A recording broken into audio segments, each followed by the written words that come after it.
नमस्कार। मैं Devaki Meena, assistant professor समाजशास्त्र विभाग, सम्राट पृथ्वीराज चौहान राजकीय महाविद्यालय अजमेर। आज का जो हमारा टॉपिक है वो है एलिमेंट्स ऑफ साइंस, विज्ञान के प्रमुख तत्व अथवा विशेषताएं। इससे पिछली क्लास में हमने विज्ञान के अर्थ के बारे में जानकारी प्राप्त की थी।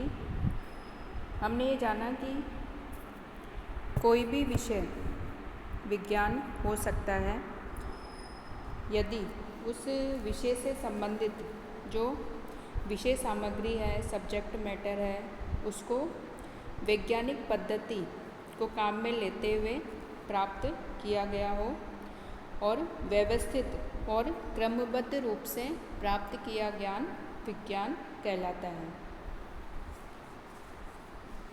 तो इस प्रकार विज्ञान का संबंध किसी भी प्रकार की, किसी एक विशिष्ट प्रकार की विषय सामग्री से नहीं होकर वैज्ञानिक पद्धति से प्राप्त किए गए व्यवस्थित और क्रमबद्ध ज्ञान से है।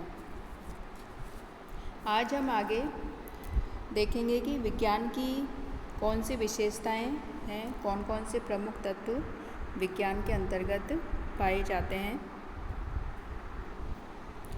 तो सबसे पहली जो विशेषता है विज्ञान की वो है अवलोकन, ऑब्जर्वेशन। अर्थात विज्ञान में अवलोकन का इतना अधिक महत्व है कि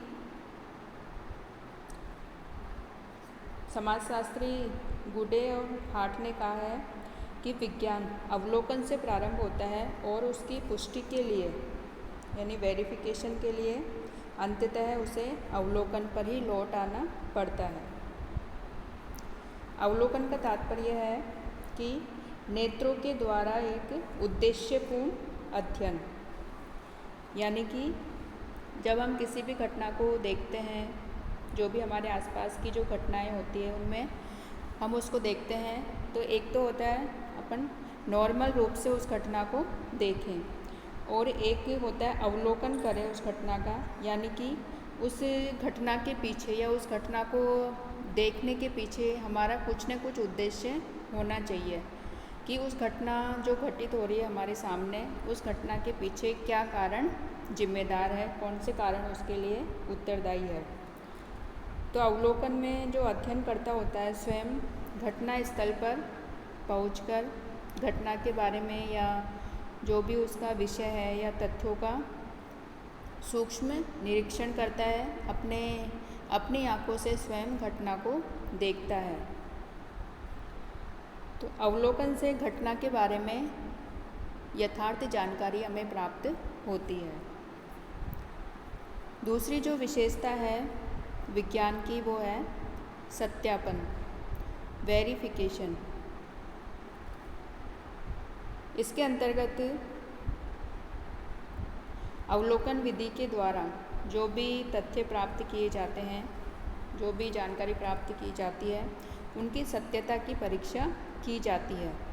अर्थात सत्यापन का अर्थ है कि किसी भी प्राप्त तथ्य या निष्कर्ष की प्रामाणिकता का पता लगाना, यानी कि वो जो तथ्य या निष्कर्ष हमें प्राप्त हुआ है अध्ययन के द्वारा वो सही है अथवा नहीं है, या कितना वो यथार्थ है, कितनी उसमें यथार्थता है।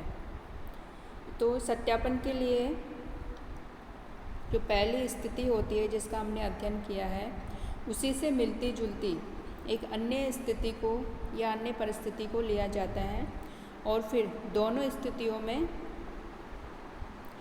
तुलना की जाती है। यदि दोनों स्थितियों में समानता पाई जाती है या दोनों की जो नेचर है, प्रकृति है, वो एक जैसी है, तो हम ये कह सकते हैं कि जो प्राप्त तथ्य होते हैं वो प्रामाणिक है या सही है।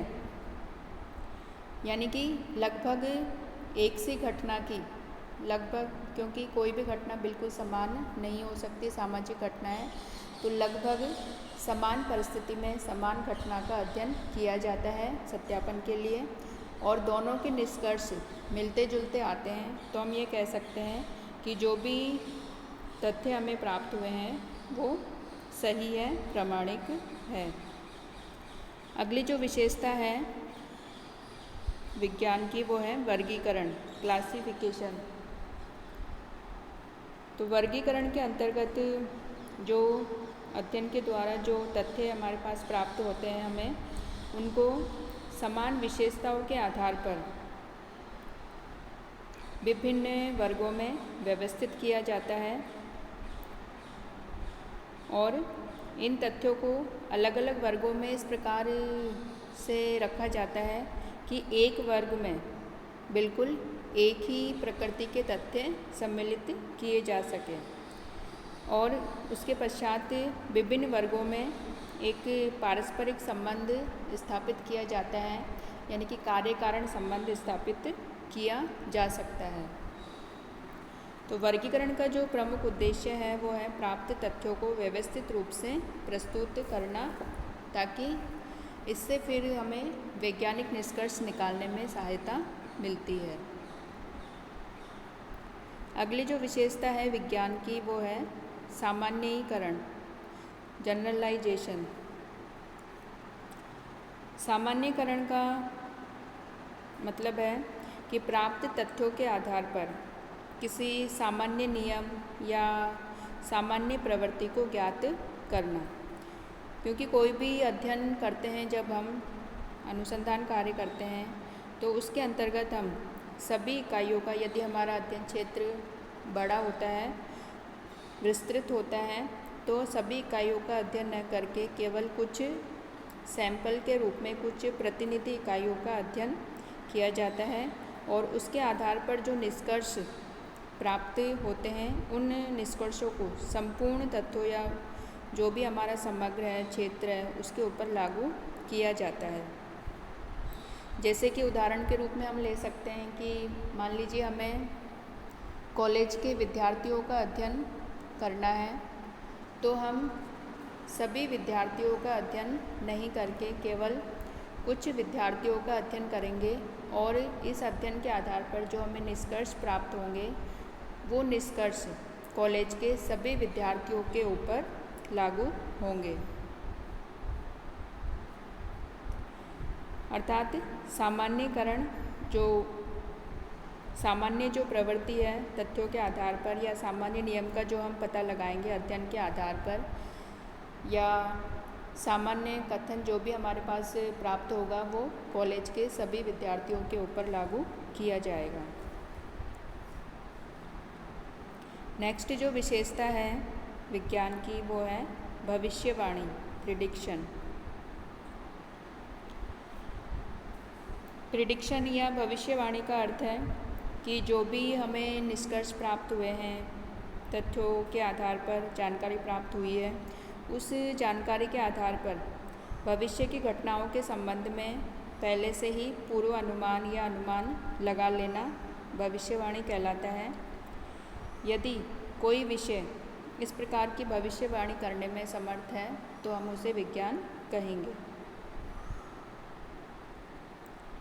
और शोध कार्य के द्वारा जो निष्कर्ष यदि प्रामाणिक है, बिल्कुल सही निष्कर्ष हमें प्राप्त हुए हैं, सत्य है, तो भविष्य की जो परिस्थितियों के समान रहने पर वो सत्य या जो भी सिद्धांत है वो बिल्कुल सही साबित होगा। इस प्रकार हम कह सकते हैं कि विज्ञान में भविष्यवाणी की क्षमता पाई जाती है। अगली जो विशेषता है विज्ञान की वो है वैज्ञानिक प्रवृत्ति, साइंटिफिक एटीट्यूड। इसके अंतर्गत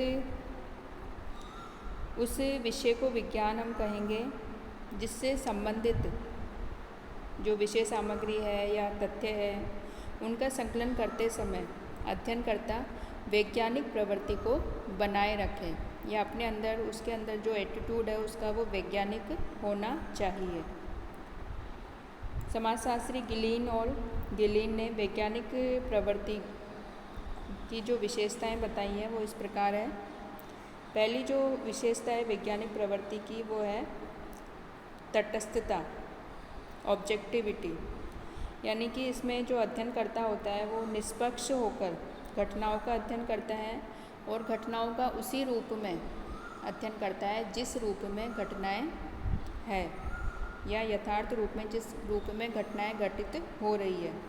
अर्थात इसमें अध्ययनकर्ता की जो व्यक्तिगत इच्छा है, पूर्वाग्रह है, विचार है, उसके रुचि है, रुझान है आदि का अध्ययन के ऊपर प्रभाव नहीं पड़ना चाहिए। वैज्ञानिक प्रवृत्ति की जो दूसरी विशेषता है वो है धैर्य, पेशेंस। इसमें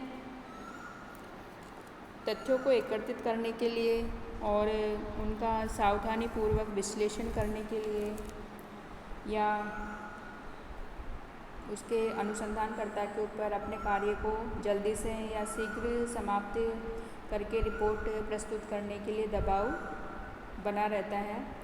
तो ऐसी स्थिति में जो वो अवलोकन करेगा और जो वो निष्कर्ष निकालेगा वो सही नहीं होंगे, यथार्थ नहीं होंगे। अतः उसमें आवश्यकता अनुसार पर्याप्त मात्रा में धैर्य होना चाहिए। वैज्ञानिक प्रवृत्ति की जो अगली जो विशेषता है वो है कठिन परिश्रम। यानी कि अध्ययनकर्ता को घटनाओं को उनके सही रूप में समझने के लिए कठिन परिश्रम करने की इच्छा होनी चाहिए। अगली जो प्रवृत्ति की वैज्ञानिक प्रवृत्ति की विशेषता है वो है जिज्ञासा की प्रवृत्ति।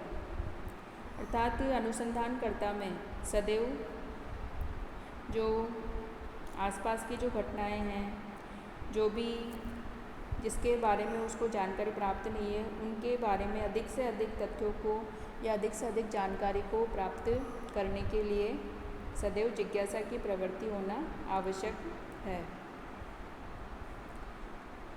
अगली जो विशेषता है वैज्ञानिक प्रवृत्ति की वो है रचनात्मक विचार शक्ति। अर्थात इसके अंतर्गत जब तथ्यों को एकत्रित किया जाता है तो उन तथ्यों से निष्कर्ष निकालने के लिए उन तथ्यों से निष्कर्ष नहीं निकाला जाता जब तक कि तब मान लीजिए हमने बहुत सारी जानकारी इकट्ठी कर ली या तथ्य एकत्रित कर लिए, तो जब तक उन तथ्यों से कोई निष्कर्ष नहीं निकाला जाए या उसके आधार पर कोई सिद्धांत का निर्माण नहीं कर लिया जाए, जब तक उन तथ्यों का कोई मतलब नहीं है, कोई महत्व नहीं है। और निष्कर्ष निकालने के लिए और सिद्धांतों का निर्माण करने के लिए रचनात्मक विचार शक्ति का होना आवश्यक है। तो इस प्रकार विज्ञान में ये विशेषताएं पाई जाती है। इन विशेषताओं के आधार पर हम ये कह सकते हैं कि किसी भी विषय या कोई भी विषय के लिए विज्ञान कहलाने के लिए उसके अंतर्गत ये विशेषताएं होनी चाहिए। अर्थात उसमें उस विषय के अंतर्गत तथ्यों को एकत्रित करने के लिए वैज्ञानिक पद्धति का प्रयोग किया जाना चाहिए। दूसरा है उसमें अवलोकन विधि को काम में लिया गया हो और वास्तविक तथ्यों का उसमें यथावत वर्णन किया गया हो। अर्थात घटना को जिस रूप में है का अध्ययन किया गया हो, न कि क्या होना चाहिएगा। अर्थात घटना जिस रूप में है उसका उसी रूप में अध्ययन किया गया हो। साथ ही घटनाओं के बीच कार्य कारण संबंधों की विवेचना की गई हो और निष्कर्ष जो प्राप्त किए गए हैं उनकी सत्यता की जांच की गई हो, अर्थात उनका सत्यापन किया गया हो। और साथ ही जो निष्कर्ष प्राप्त किए गए हैं वो निष्कर्ष सर्वव्यापी होने चाहिए। अर्थात सेम वैसी ही स्थिति में वो निष्कर्ष सही लागू होने चाहिए, उसी प्रकार की स्थिति पर वो निष्कर्ष खरे उतरने चाहिए। और साथ ही जो महत्वपूर्ण है वो है एकत्रित तथ्यों के आधार पर भविष्यवाणी की जा सके। तो विज्ञान के अंतर्गत जिस भी विषय में ये विशेषताएं पाई जाएगी विज्ञान की, तो उस विषय को हम वैज्ञानिक विषय कहेंगे।